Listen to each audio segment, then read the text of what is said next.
Welcome to the Stairway to Heaven. We're coming to you bringing insights into the ever-changing high-frequency currents now bathing the planet and their effect on us all. The source of vital information for the evolving human being. I'm Golda Wiyaka. Higher Self, a deeper look.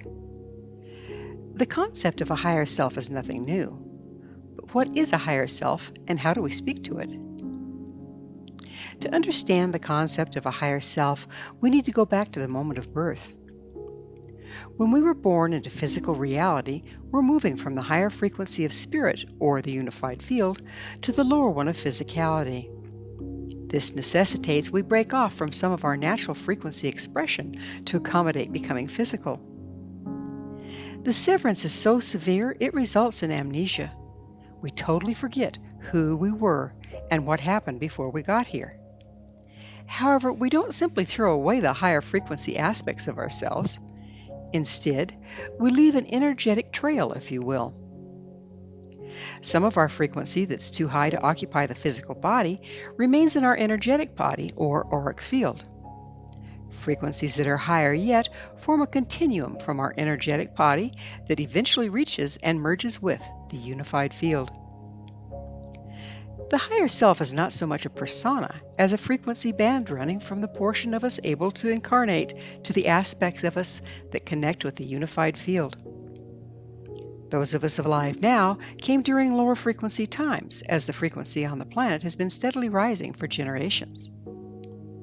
Those born after us come in with fewer frequency restrictions. The ambient frequency of the planet at the time of their birth was higher, accommodating greater portions of the frequency body to incarnate. During higher frequency times, children are coming in with more of their frequency intact and therefore have access to greater truths than those in times past. It's necessary to steward these gifted ones to our reality without imposing it upon them. We must never invalidate their dreams, imagination, or their reality. These children may remember more than we've forgotten, and they hold the key to tomorrow. As the ambient frequency rises, those of us born previously are not necessarily stuck with the frequency we retained at birth. Now that the aspects that we previously disconnected from are more compatible with the ambient frequency of the planet, we can reverse the process and reconnect with the higher frequency aspects of ourselves, aka our higher self. But to do so, we must clear damage, belief systems, defense mechanisms, and much of our socialization to accommodate an increased frequency. In addition, we have lived our entire lives with limited frequency and, as a result, limited perception. We have framed our perceptions of reality around those limitations. This incomplete or even erroneous perception of reality must be dismantled to make way for new concepts and understanding. It's also necessary to heal the physical body so it can accommodate greater frequency. Our physical bodies are much like a speaker wire. Wire made from metal with greater frequency resistance distorts the signal, resulting in inaccurate representation of sound. When our bodies are toxic and sick, they will have greater difficulty accessing information from higher sources. Furthermore, they cannot accurately channel spiritual information without distorting it. As we clear our body and accommodate higher frequency into our physical form, our brain has increased access to higher frequencies and therefore more complete information from the unified field. As our physical form resonates with a higher frequency, we become more expansive, making room for additional frequency to download into our energetic fields. This makes a continuum of additional frequency and therefore information available to us. This is the process of spiritual evolution. Along this frequency continuum are several transducers whereby the language of the higher frequency of spirit can be decoded to make sense to the mind and applicable to physical reality. One major point of transduction is the imagination. The imagination links the physical brain to the energetic field. Imagination accesses the energetic field and presents the information found there as metaphors that can be decoded, stepped down into a form the physical brain can work with to gain further knowledge and understanding. Thus, the fallacy of believing all knowledge comes from books or from others. What we find there is old information, often subject to distortion when it was originally accessed. That's not to say the knowledge we get from education is useless, but rather a warning to understand its limitations. After all, information from the unified field via our imaginations is also subject to gross misinterpretation. A common mistake is to read metaphorical information as literal. The imagination can be used to access information and concepts, but it can also be used to build and manifest. There's more on this topic in the Stairway to Heaven episode number 29, Alchemy and Manifestation. In the imagination, the higher self may present as a persona. This can be extremely helpful, as it's much easier to relate to a persona and understand language from one than from pure frequency. This does not mean the persona associated with our higher self in our imagination is not real. It's as real as we are, since we are also metaphorical representations of frequency. Be aware there are limitations inherited in the information received from our higher selves. The higher frequency, the more capacity for greater knowledge and understanding. The pitfall? What's true at one frequency becomes only partial truth at a higher one. So, if we consider information from a higher aspect of ourselves to be ultimate knowledge, we're destined for disappointment. Truth evolves as we do. The reverse is also true. We may be getting accurate information from a higher aspect of ourselves, but due to the frequency at which we're currently operating, cannot fully interpret or understand it. Truth can only evolve if we do. So how do we commune with our higher selves at will? When we're in touch with our imagination, our brainwaves shift from beta, that of day-to-day functioning, to the more dreamlike state of alpha. This brainwave frequency shift, while usually spontaneous, can be accessed at will with proper training. The ancient masters, they mastered their brainwaves frequencies through the discipline of shamanism, meditation, dance, rhythm, among others. These trance-like states altered brainwave frequency, granting access to the imagination. Through active imagination skills, one can access the higher self and glean information from the unified field. Again, the trick is interpreting the information found there. This is a learned skill and can be more complex than accessing the information to begin with. It requires a willingness to let go of what we think we know, and openness to reevaluating our concept of reality. There's such a vast amount of information in the unified field. How can we locate what we're looking for? Is there an index of contents, like at a library? Well, in a way there is. It's known as personal intention. By clearly setting our intention as to what we want to achieve, we'll line up with the frequency information that applies. If one has set clear intent, that intention can then be used to help decode the information received. For instance, let's say I intend to discern what it would be like if I adopted a kitten. In my imagination, I might see a closet full of shredded clothes. In and of itself, a closet of shredded clothes could mean virtually anything. But when referring back to the kitten, it becomes clear that I'll need to put a lock on my closet should I choose to adopt said kitten and have something to wear. Another issue in the interpretation of spiritual information is that of expecting to be told what to do.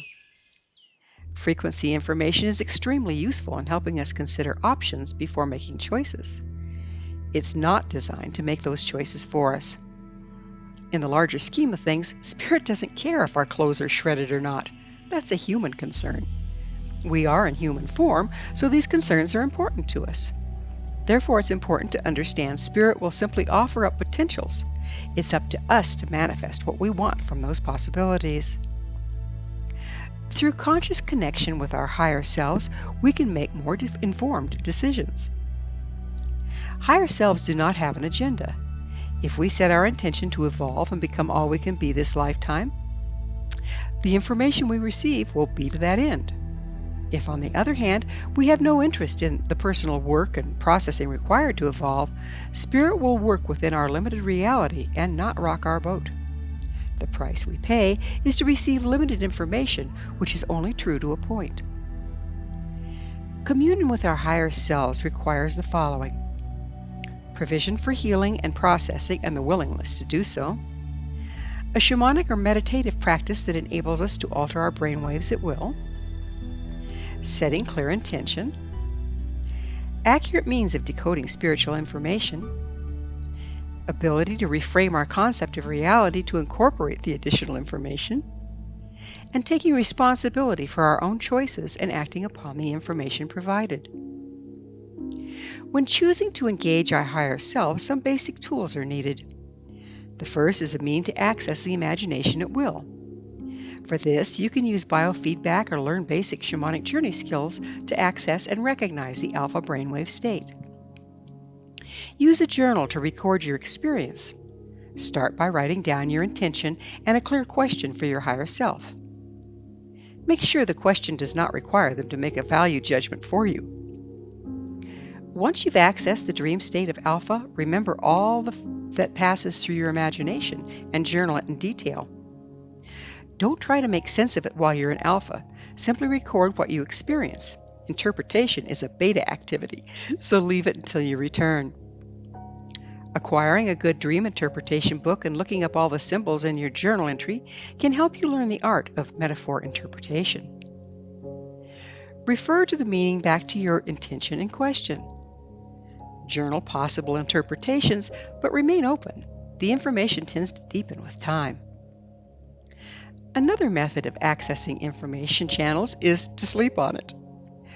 By setting intention, composing a question, and journaling them both before going to bed, then intending to access and remember our dreams, we can commune with our higher selves and receive the information we seek. The information from dreams also needs decoding, so apply the journaling and metaphor interpretation process to dreaming as well.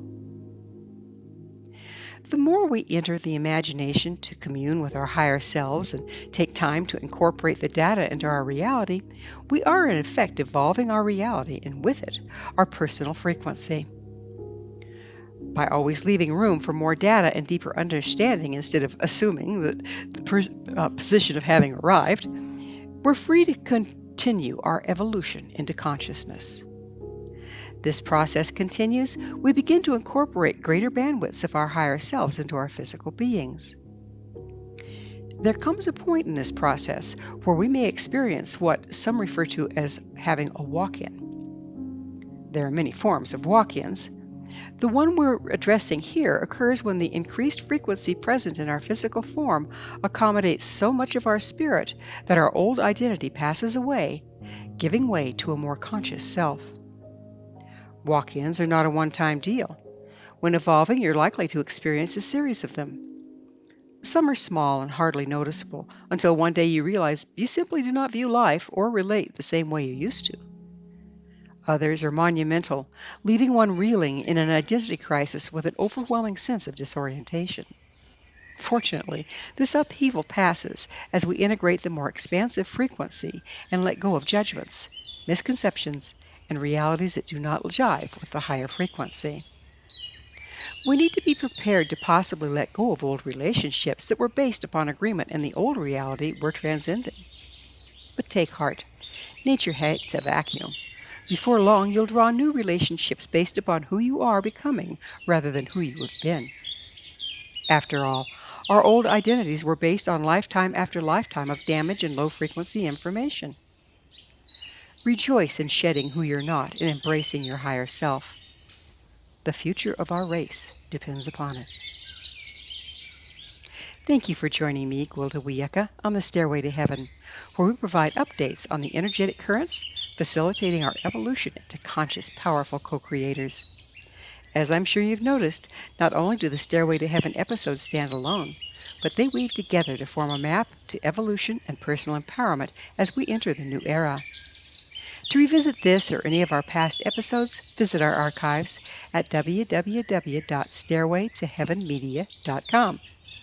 If you'd like to find out more about me, my school, and the evolutionary tools we offer, visit www.findyourpathhome.com. Until next time, may you be blessed on your sacred path to wholeness. We are here. The time is now.